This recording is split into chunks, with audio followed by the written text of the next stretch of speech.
This is the story of a motorcycle so fast, so dominant, and so revolutionary that the racing world had to ban it just to give everyone else a chance. It's called the Honda RC166, and in the 1960s, it didn't just win races, it humiliated the competition. Along the way, we'll encounter engineering genius, corporate drama, bitter rivalries, and a machine that would become one of the most coveted collector's items in motorcycling history. So, let us begin.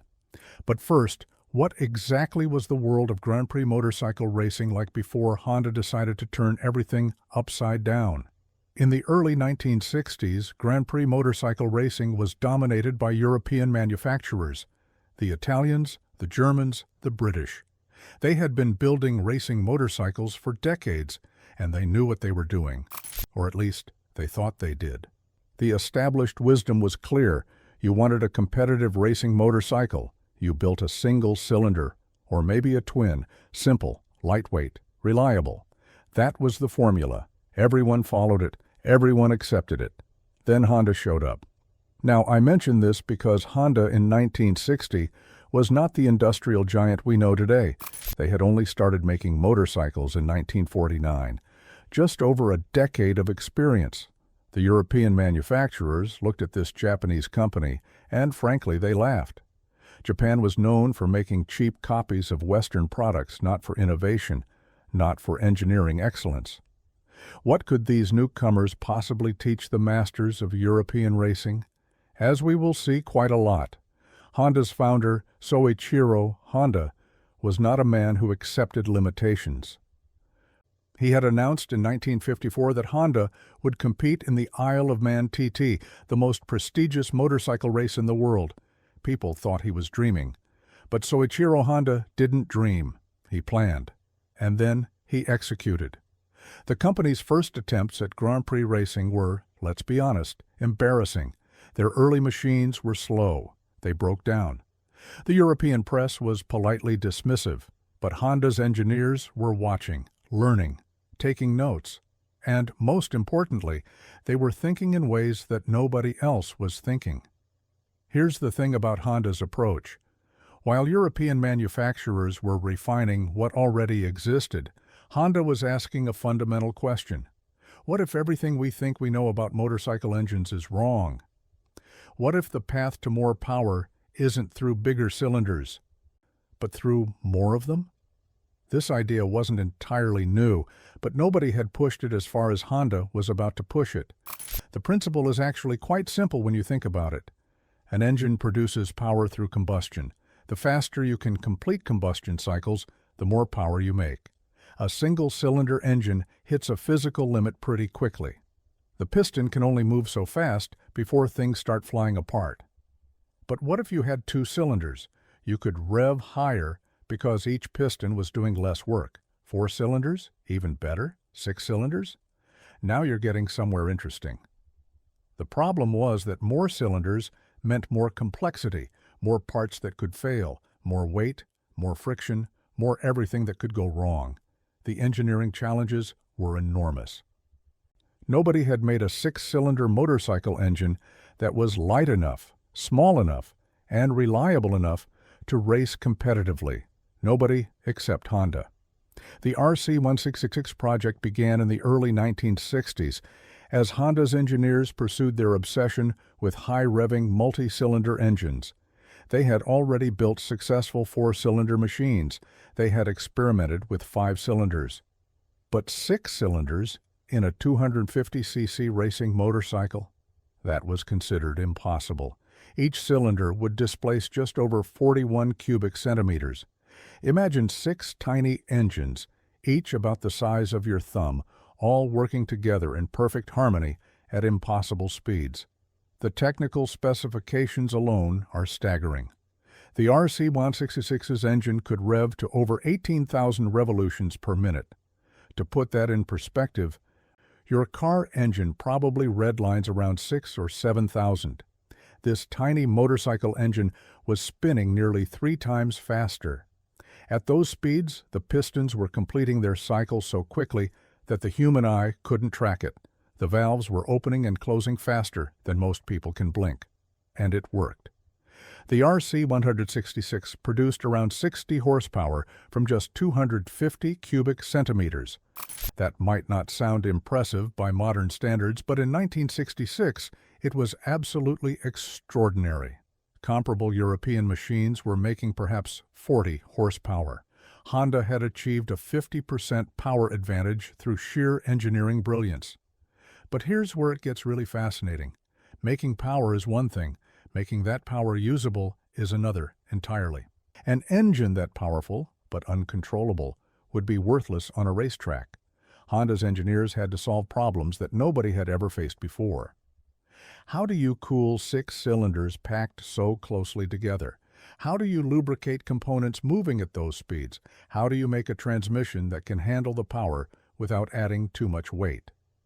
Each problem required innovative solutions. The RC166 used a sophisticated system of gear-driven camshafts that would have been impossibly expensive for any production motorcycle. The crankshaft was a masterpiece of precision engineering. The carburation system used 6 individual carburetors, each one tuned to feed its specific cylinder with exactly the right mixture of fuel and air.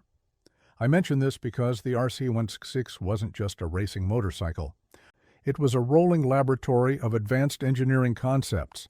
Every component represented the absolute limit of what was possible with 1960s technology.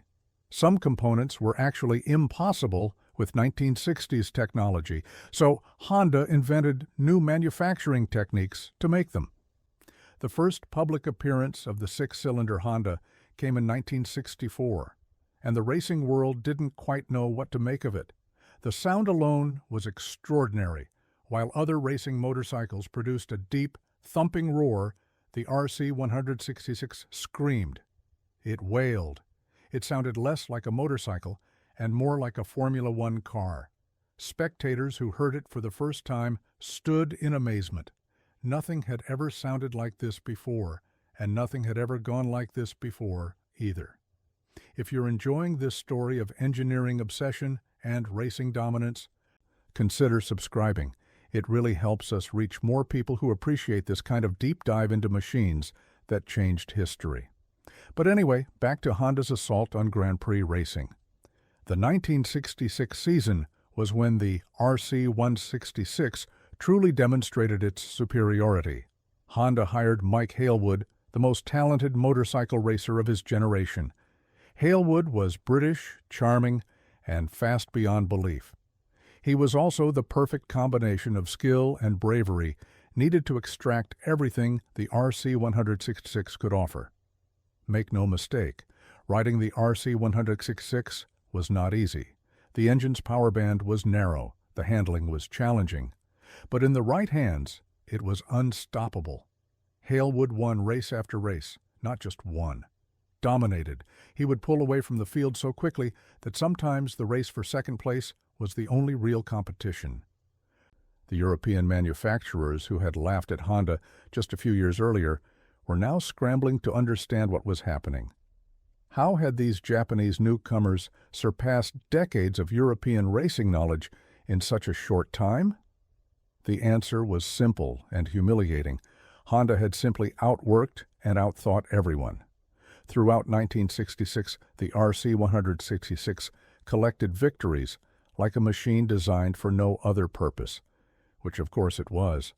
The 10 victories Mike Hailwood achieved that season in the 250cc class remain a record. 10 wins in a single season. Perfect. Utterly dominant. The competition wasn't racing Honda anymore. They were racing for the privilege of finishing behind Honda. And here's the thing that made it even more impressive. Honda wasn't just winning the 250cc class with the RC166. They were winning in multiple classes simultaneously. The company had developed a range of multi-cylinder machines, each optimized for its specific displacement class. The 125cc 5-cylinder, the 350cc 4-cylinder. Honda was proving that their engineering philosophy worked across the board. We can only imagine what the European manufacturers were thinking during this period. decades of racing heritage, generations of engineering knowledge, and they were being thoroughly embarrassed by a company that had been making motorcycles for less than 20 years. The humiliation must have been almost unbearable, but humiliation, as we will see, has a way of breeding resentment, and resentment has a way of changing rules.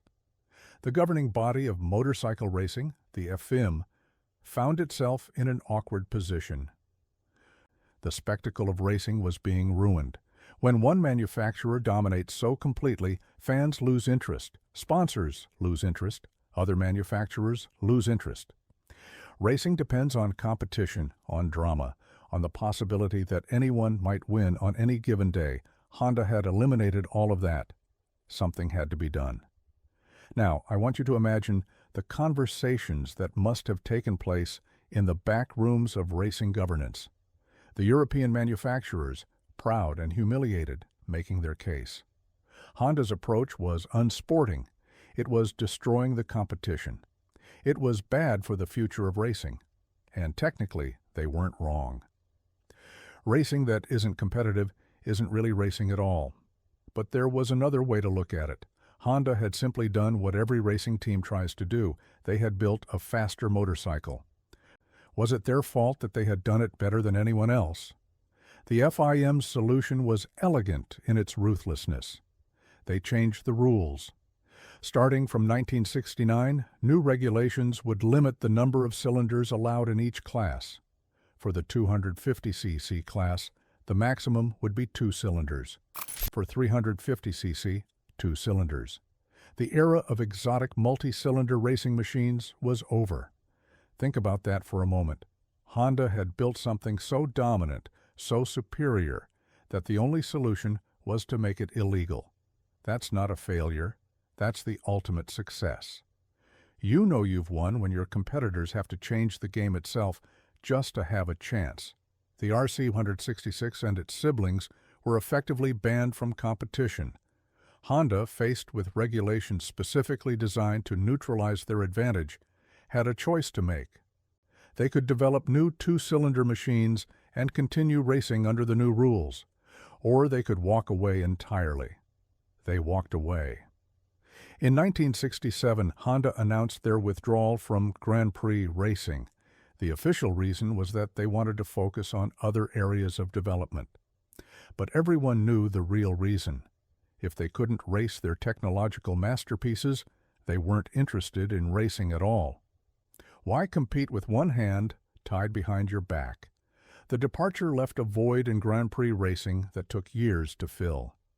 The spectacle of the screaming 6-cylinder Hondas was gone. The sound that had thrilled crowds around the world fell silent. Racing continued, but something magical had been lost. And what of the RC166 itself? Here's where the story takes an interesting turn.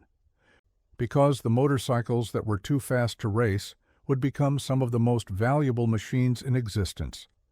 Honda produced perhaps 10 RC166 motorcycles in total. Some sources say a few more, some say a few less. The exact number is uncertain because Honda has never been entirely forthcoming about their racing program's details. What is certain is that very few were made, and even fewer survived. Most racing motorcycles from this era met ignominious ends, crashed and destroyed, stripped for parts to keep other machines running, left to rust in forgotten corners of workshops. Racing teams rarely thought about historical preservation. Their focus was on the next race, the next season, the next championship. But the RC166 was different. Even in the 1960s, people recognized they were witnessing something special. These weren't just racing motorcycles, they were works of art, monuments to what human ingenuity could achieve when cost was no object and winning was the only goal. The surviving RC166 motorcycles became objects of obsession for collectors. Here was a machine that had dominated its sport so completely that it had been banned. Here was engineering from the 1960s that still impresses experts today. Here was a piece of history that you could actually own if you had enough money and knew the right people. How much is an RC166 worth? That's a question that's difficult to answer because they almost never come up for sale. When they do, the prices are stratospheric. We're talking millions of dollars, not hundreds of thousands, millions, for a 50-year-old motorcycle that you probably couldn't legally ride anywhere. I love that detail, by the way.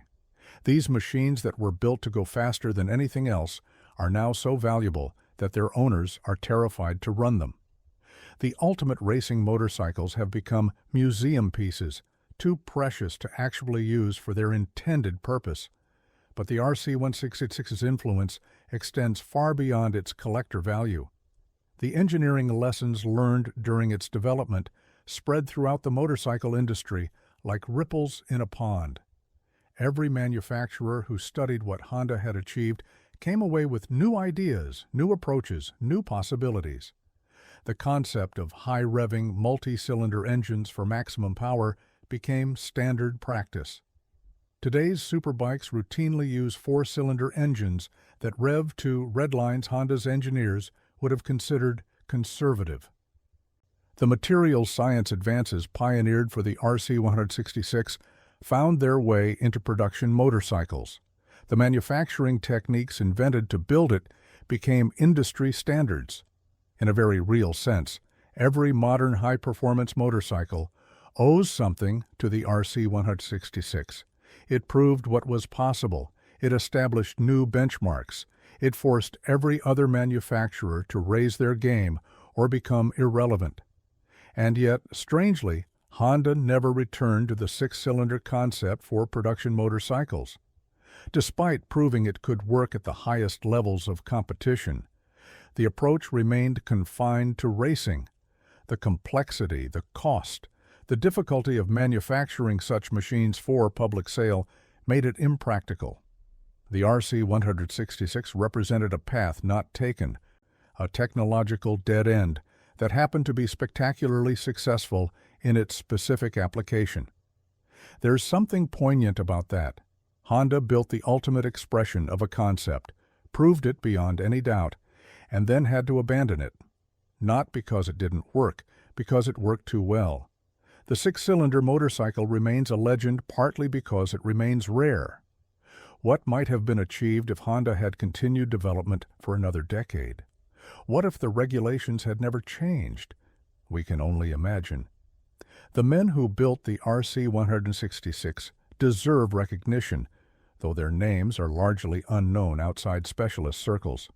Soichiro Honda himself provided the vision and the resources, but the actual engineering was done by teams of dedicated professionals whose work speaks for itself. These were craftsmen and innovators operating at the absolute edge of what was possible. And what of Mike Halewood, the rider who extracted so many victories from the RC166? His career continued after Honda's withdrawal, though with mixed success. He moved to car racing, drove in Formula One, suffered a serious crash that many thought would end his racing days forever.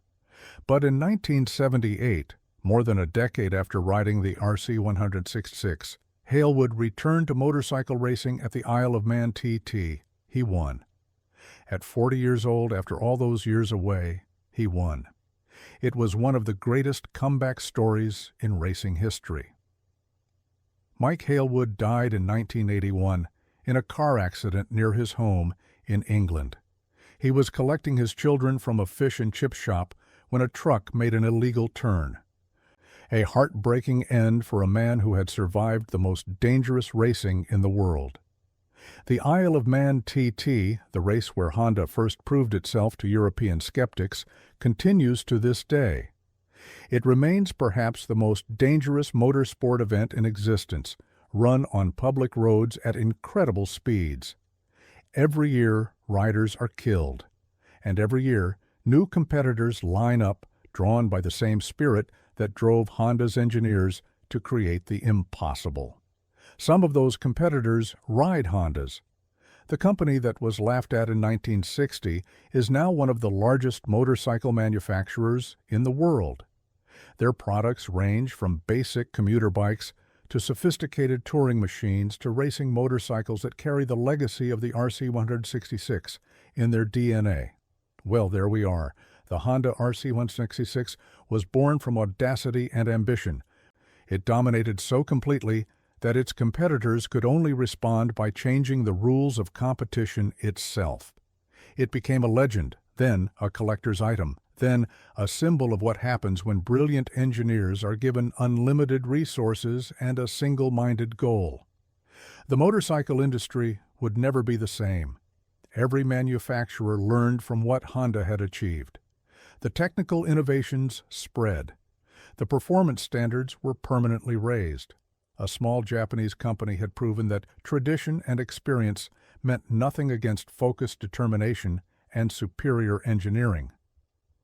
The RC166s that survive are now treasured beyond almost any other motorcycle in existence. They sit in climate-controlled collections, occasionally displayed at prestigious events where crowds gather just to see them.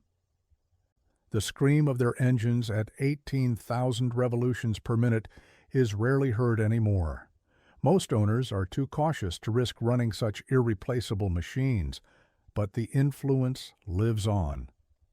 Every time a modern superbike revs to its redline, every time an engineer pushes against the boundaries of what's possible, every time a racing team decides that second place isn't good enough, they're following in the wheel tracks of the RC166.